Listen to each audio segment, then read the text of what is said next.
Okay guys, इसको rough करते हैं और फिर से बनाते हैं नेक्स्ट क्वेश्चन की ओर बढ़ते हुए।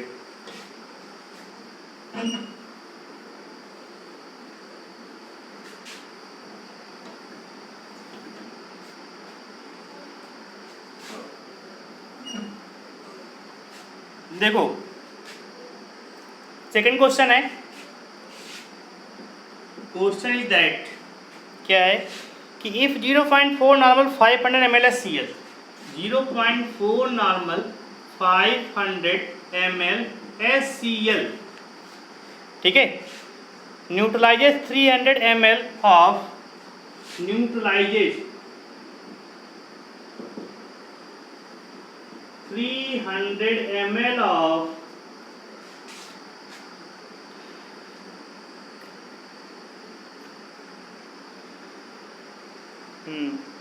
KOH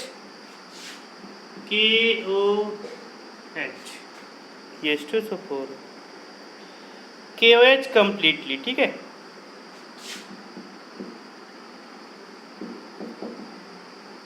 KOH completely. Find normality of the final solution. Find normality of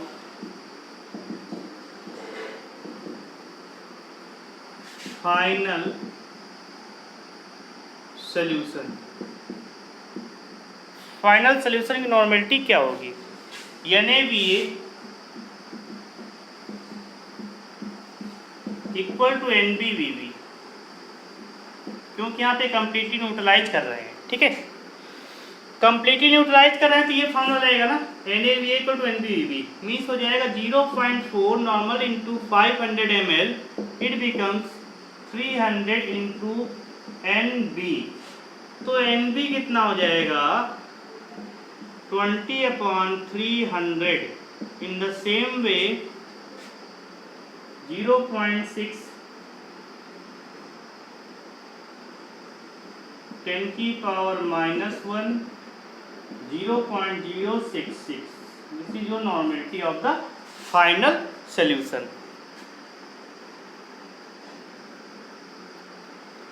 ठीक है। एक मिनट, गलतियां हो गई, गलतियां कुछ हो गई। क्यों? इसका मल्टीप्लाई करोगे ना तो एक जीरो कम होगा, लेकिन 200 आएगा और नीचे 300 है, 0.66 नॉर्मेलिटी आ जाएगी। चलिए अगला, तो ये थे तुम्हारे कंसंट्रेशन टर्म्स। ओके, सारे कंसंट्रेशन टर्म क्लियर हो गए, ठीक है। अच्छे समझ में आया तो सभी को?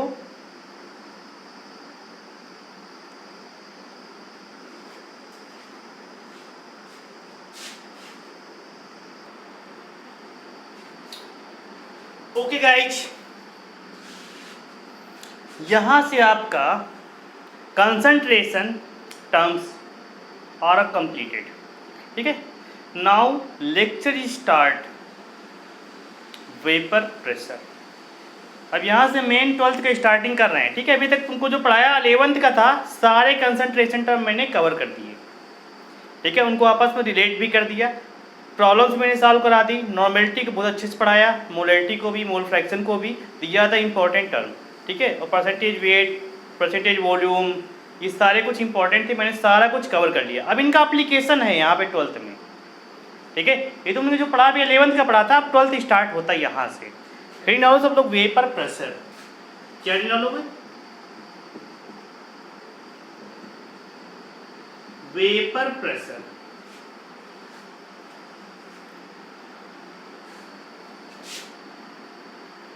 ठीक है। रिंग डाल लिया। इसको समझते हैं, सॉल्वेबिलिटी of gases.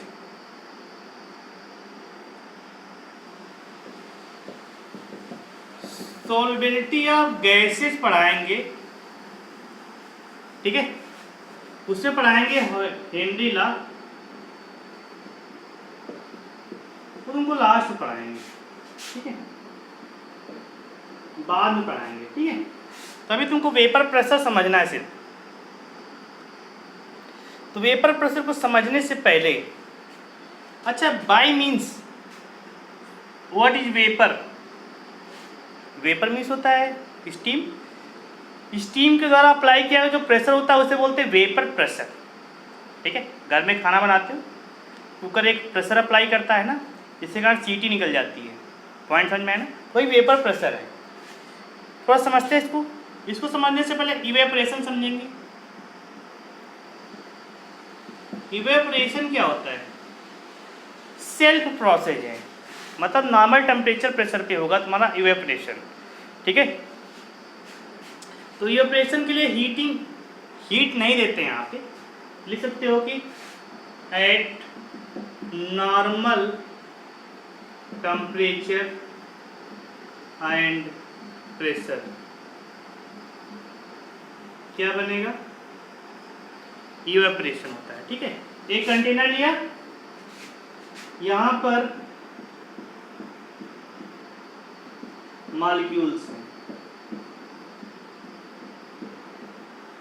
these are the surface molecules। ये क्या है आपके?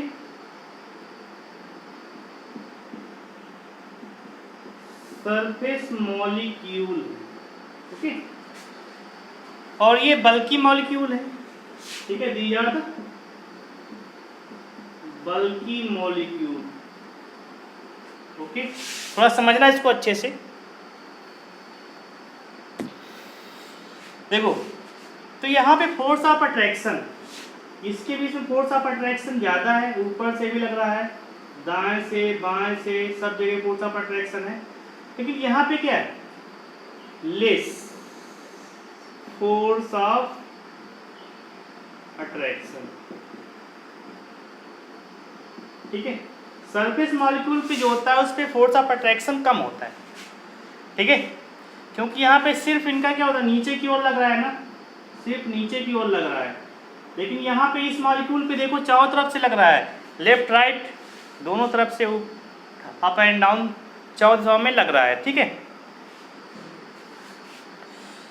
तो लिख लो, if we take some liquid in open container,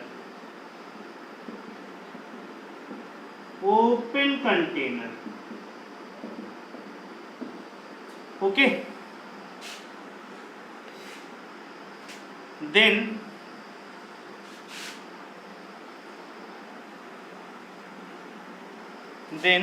sometimes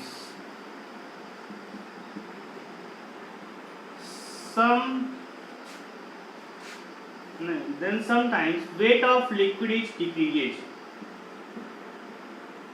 weight of liquid is decrease हो रहा है। तो इसका बेसिक मीन्स बताइए, ऐसा क्यों हुआ? ये रीजन इसका दीजिए।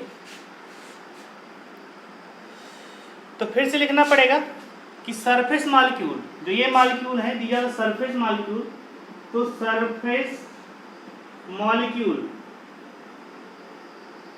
Has more kinetic energy. क्या रखते हैं? काइनेटिक एनर्जी इनके पास ज़्यादा होती है, और फोर्स ऑफ अट्रैक्शन क्या रहेगा? लेस रहेगा। काइनेटिक एनर्जी ज़्यादा रहेगी, फोर्स ऑफ अट्रैक्शन लेस रहेगा, तो क्या हो जाएंगे? दीज मॉलिक्यूल्स कैन एस्केप, ये मॉलिक्यूल क्या हो जाएंगे? तो दीज मॉलिक्यूल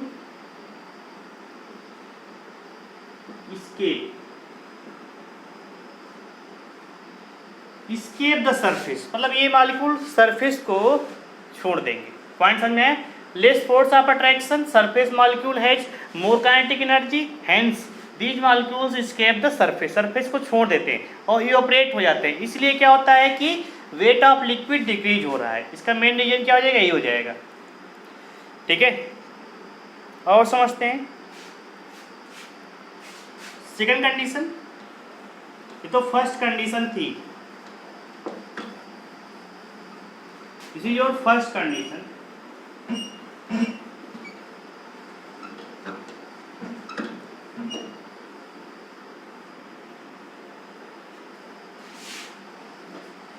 देखो, if we take some liquid in closed vessel, if we take some liquid in closed vessel, okay, तो क्या होगा, और वेपर प्रेशर का फॉर्मेशन सिर्फ क्लोज्ड लिक्विड में ही होगा, मतलब क्लोज कंटेनर में होगा। ओपन कंटेनर में there is no vapour pressure का फॉर्मेशन, तो इसलिए हमको इसको पढ़ना है, वो तो मैंने तुमको ऐसे बताया तुमको, ठीक है। Then weight of liquid remain same या remain constant, ओके। अब देखो, क्लोज ले लिया जाएगा, एक कंटेनर है, इसमें यहाँ पे मॉलिक्यूल्स पड़े हुए हैं, ठीक है। अब ये इवेपोरेट होंगे, ऊपर जाएंगे, ठीक है, इवेपोरेशन प्रोसेस। इवेपोरेटर को ऊपर जाएंगे, फिर से कहाँ जाएंगे, नीचे आ जाएंगे, ये फिर से नीचे आ जाएंगे। क्यों? अब यहाँ पे मैंने फिजिकल इक्विलिब्रियम बताया था, याद है कि नहीं, याद है कि नहीं? तो ये ऊपर, नीचे से ऊपर जाएंगे, इवेपोरेशन, क्या हो रहा, इवेपोरेशन, ठीक है, इवेपोरेशन हो रहा है ऊपर से नीचे आने पे। इसके बाद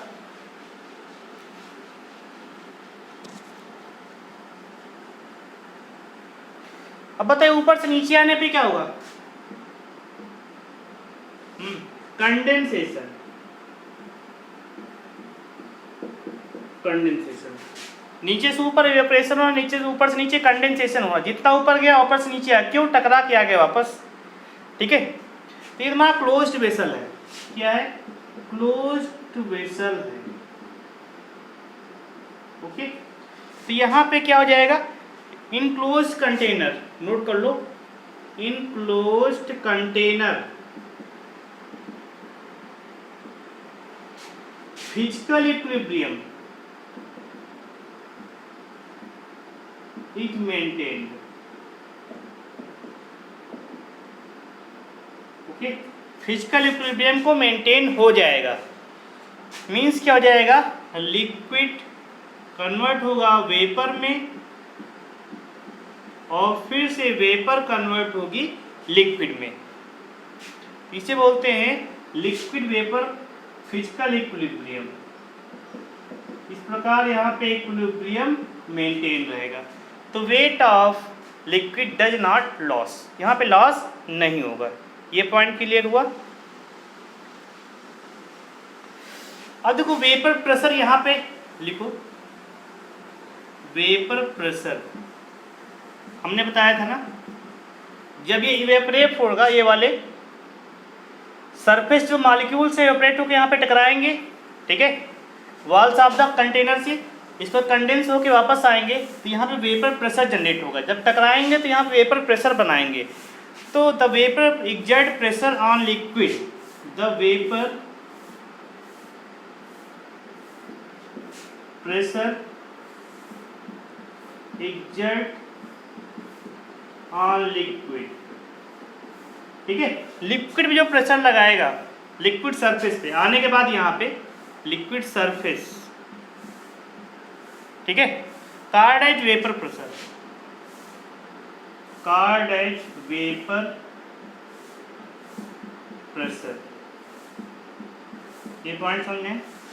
वेपर प्रेशर क्या होता है कि जो लिक्विड के मॉलिक्यूल्स हैं, लिक्विड सरफेस पे जो इवेपोरेट होने के बाद प्रेशर एक्सर्ट करेंगे, this pressure is known as vapour pressure. मतलब ये वाला मॉलिक्यूल्स इवेपोरेट हुआ, जाने के बाद फिर से आया, एक नीचे प्रेशर लगाएगा ना, क्योंकि इक्विलिब्रियम है, कोई चेंज होने वाला है नहीं, तो यहाँ पे क्या हो जाएगा, वेपर प्रेशर लगेगा। तो ये थी डिफिनीशन वेपर प्रेशर की। तो vapour pressure always found in the closed container. Okay, the vapour pressure होता क्या था, pressure exert on liquid surface called is vapour pressure. ये पॉइंट क्लियर है।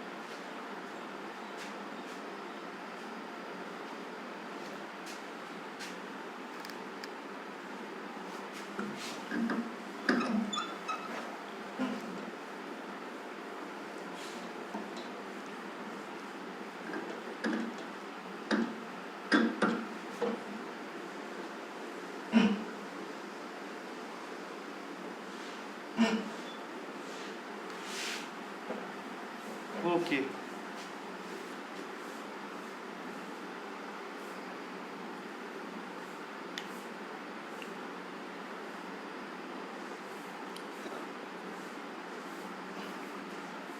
अगला पॉइंट लिखो कि vapour pressure does not depend on shape, size of container. Shape size of container पे depend नहीं करेगा। अगला पॉइंट लिखो factors affecting vapour pressure. Factors affecting vapour pressure. कौन कौन से फैक्टर्स हैं जो वेपर प्रेशर को इफेक्ट करेंगे। तो पहला आ जाएगा नेचर ऑफ लिक्विड, नेम नहीं, nature of liquid. Okay, this is the first factor that affect the vapour pressure, nature of liquid. देखो कंडीशन है, एक कंटेनर में हमने लिया वाटर, क्या लिया, वाटर लिया। दूसरा कंटेनर है उसमें मैंने लिया एथेनॉल लिया, C2H5OH। ठीक है,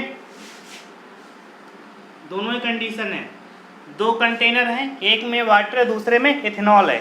ठीक है, देखिए वाटर और वाटर के बीच में बताइए, एक वाटर मॉलिक्यूल दूसरा वाटर मॉलिक्यूल के बीच में, यहाँ पे एक C2H5 और दूसरा C2H5 के बीच में कंडीशन है। अब यहाँ पे क्या बनेगा, हाइड्रोजन बॉन्डिंग, मतलब H2O और H2O के बीच में क्या बनेगी, हाइड्रोजन बॉन्डिंग बनेगी। और यहाँ पर C2H5OH और C2H5OH के बीच में भी हाइड्रोजन बॉन्डिंग बनेगी, लेकिन किसमें ज़्यादा बनेगी, वो वेपर प्रेशर कम लगाएगा। ठीक है, अब देखो हाइड्रोजन बॉन्डिंग बने कैसे। इन H2O केस में देखो एक मॉलिक्यूल 4 हाइड्रोजन बॉन्ड बनाता है, कैसे, H2O, 2 तो इसके साथ बनाएंगे, ठीक है, और 2 यहां से बनाते हैं ऑक्सीजन के साथ।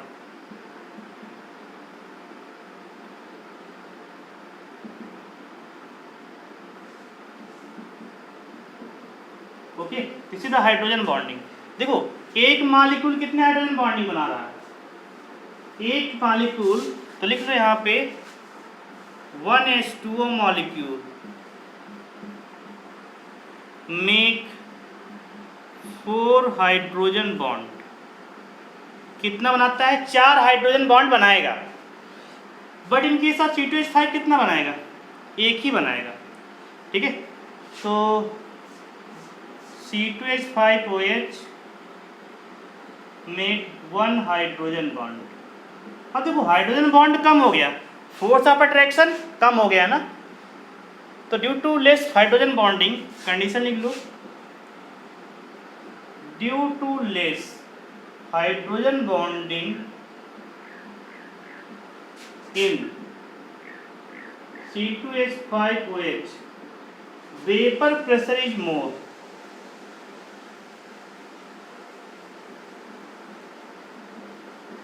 ऐसा क्यों हुआ कि वेपर प्रेशर इसका कैसे बढ़ गया, इसको भी समझते हैं। अभी तुमको सारे फैक्टर्स हमने पढ़ाया था ना,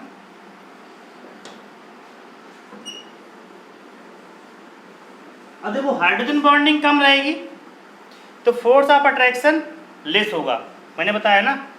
तो यहाँ पे vapour pressure of C2H5OH is greater than vapor pressure of H2O due to, यहाँ पे लिख लेना,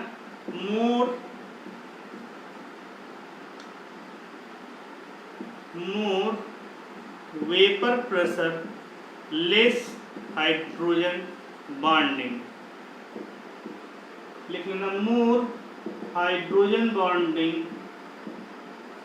less vapor pressure। Okay,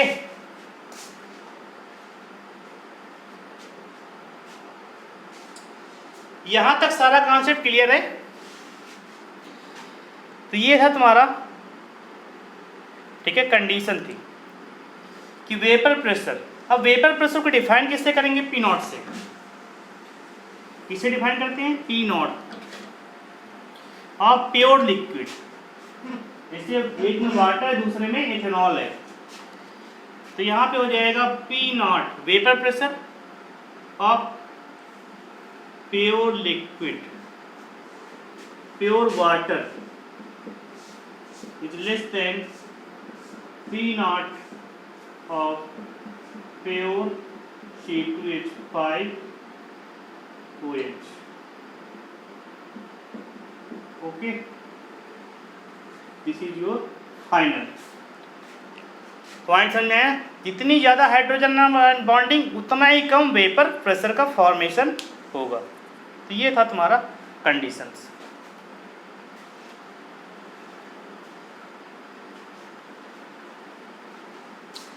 okay, आज के लिए इतना ही रखते हैं। चलिए।